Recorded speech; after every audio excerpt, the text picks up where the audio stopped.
Bayangkan, hari yang biasa saja tiba-tiba terhenti oleh satu dering telepon, satu panggilan yang mengubah segalanya. Inilah kisah Stefani. Telepon itu berdering di tengah hiruk-pikuk kota. Stefani larut dalam pekerjaan yang menumpuk, awalnya enggan menjawab. Nomor tak dikenal, pikirnya. Tapi ada sesuatu yang mendesaknya, intuisi yang tak bisa diabaikan. Diangkatlah gagang telepon itu, dan suara parau dari seberang sana mengoyak kehidupannya. "Stefani, ini ibu," suara itu bergetar. "Pulanglah, nak, Bapak." Kalimat itu terputus, menyisakan jeda yang mencekam. Stefani terdiam, jantungnya berdegup kencang. "Bapak, apa yang terjadi?" Kabar buruk selalu datang dengan cara yang tak terduga. Menerobos masuk tanpa permisi, meruntuhkan tembok pertahanan yang dibangun dengan susah payah. Dunia Stefani seakan berhenti berputar, hanya menyisakan suara parau ibunya dan ketakutan yang mencengkeram. Panggilan itu bukan sekadar dering telepon, melainkan gerbang menuju takdir yang tak terelakkan. Setelah menutup telepon, Stefani duduk terpaku di kursinya. Kata-kata ibunya terus terngiang di telinganya. "Bapak, pulang." Dua kata yang sederhana namun penuh makna, membawa beban kerinduan, penyesalan, dan ketakutan yang mendalam. Stefani teringat masa kecilnya di desa, tawa riang bersama bapak di sawah, cerita-cerita sebelum tidur yang selalu menghangatkan hatinya. Tapi waktu telah berlalu, jarak membentang, dan Stefani terlalu sibuk mengejar mimpi di kota hingga melupakan akarnya. Sekarang, panggilan dari kampung itu seakan menjadi tamparan keras, mengingatkannya akan janji yang terlupakan, cinta yang terabaikan. Stefani bangkit dari kursinya dengan tekad yang membara. Ia harus pulang, ia harus melihat bapak, ia harus menebus semua waktu yang hilang. Tiket pesawat langsung dipesan, koper segera disiapkan, dan hati dipenuhi dengan harapan sekaligus kecemasan yang tak terhingga. Perjalanan pulang terasa begitu panjang dan melelahkan. Stefani menatap keluar jendela pesawat, menyaksikan awan-awan putih berarak di langit biru. Pikirannya melayang-layang, membayangkan wajah bapak, senyumnya yang teduh, dan pelukannya yang hangat.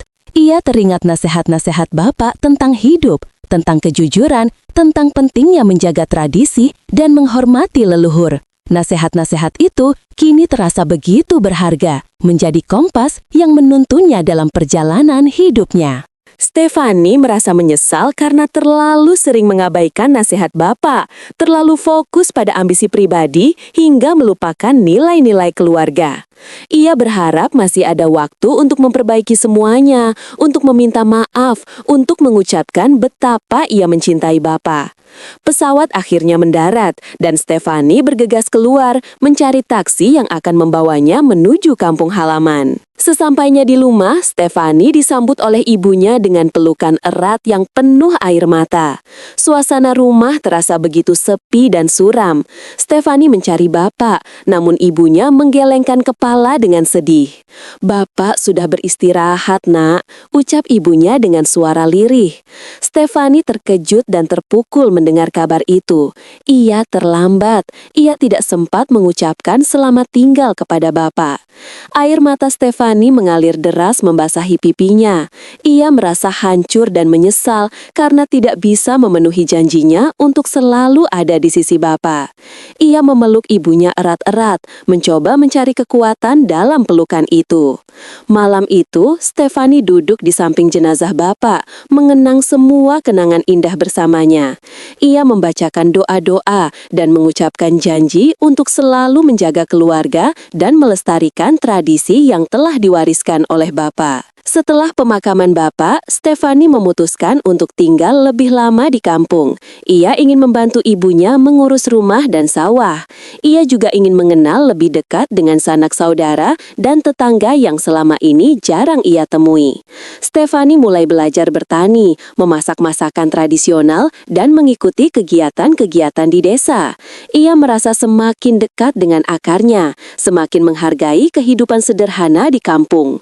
Stefani menyadari menyadari bahwa kebahagiaan sejati tidak selalu terletak pada materi dan kesuksesan di kota, tetapi juga pada kebersamaan, cinta, dan rasa syukur atas apa yang telah dimiliki. Ia menemukan kedamaian dan ketenangan di kampung halaman, sesuatu yang selama ini ia cari-cari di kota. Selama tinggal di kampung, Stefani juga mulai menggali lebih dalam tentang sejarah keluarganya. Ia menemukan foto-foto lama, surat-surat kuno, dan cerita-cerita yang diturunkan dari generasi ke generasi. Stefani mengetahui bahwa keluarganya memiliki peran penting dalam sejarah desa sebagai pejuang kemerdekaan dan penjaga tradisi.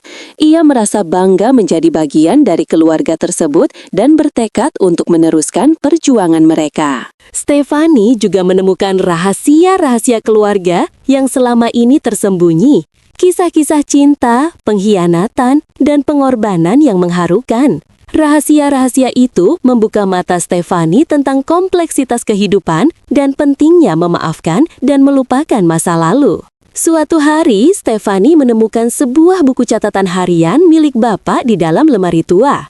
Buku itu berisi tulisan-tulisan Bapak tentang mimpi-mimpinya, harapan-harapannya, dan kekhawatiran-kekhawatirannya. Stefani membaca buku itu dengan penuh haru, seolah-olah Bapak sedang berbicara langsung kepadanya. Ia mengetahui bahwa Bapak selalu merindukannya dan berharap ia bisa kembali ke kampung untuk meneruskan warisan keluarga. Stefani juga menemukan bahwa Bapak memiliki sebuah proyek rahasia, yaitu membangun sebuah perpustakaan di desa untuk meningkatkan minat baca anak-anak. Stefani merasa terinspirasi oleh proyek Bapak dan bertekad untuk mewujudkannya. Dengan bantuan ibunya dan dukungan dari warga desa, Stefani mulai membangun perpustakaan itu.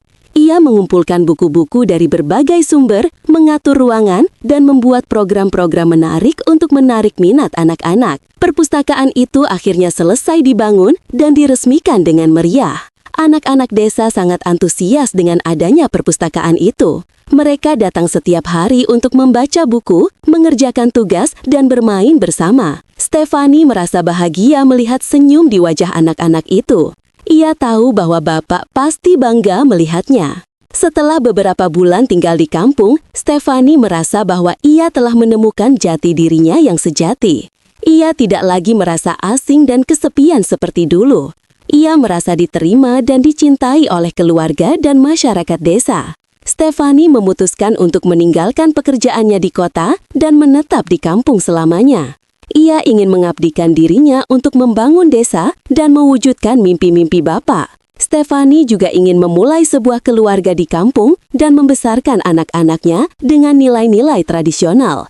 Ia yakin bahwa kebahagiaan sejati ada di kampung halaman.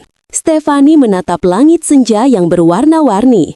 Ia tersenyum mengenang satu panggilan telepon yang mengubah hidupnya. Panggilan itu bukan hanya membawa kabar duka, tetapi juga membuka jalan baginya untuk menemukan kebahagiaan sejati di kampung halaman. Ia bersyukur atas semua yang terjadi dan berjanji untuk selalu menjaga kenangan akan Bapak dan keluarganya. Angin sepoi-sepoi membelai rambutnya, membawa bisikan dari alam yang menenangkan. Stefani merasa damai dan bahagia. Ia tahu bahwa ia telah menemukan tempatnya di dunia ini. Gimana guys? Menyentuh kan kisah Stefani? Semoga kalian juga bisa mengambil hikmah dari cerita ini. Jangan lupa untuk selalu menghargai keluarga dan kampung halaman kita. Like video ini kalau kalian suka dengan ceritanya, komen di bawah kalau kalian punya pengalaman serupa, subscribe channel ini untuk konten-konten menarik lainnya, dan share video ini ke teman-teman kalian supaya mereka juga terinspirasi. Sampai jumpa di video berikutnya, bye-bye!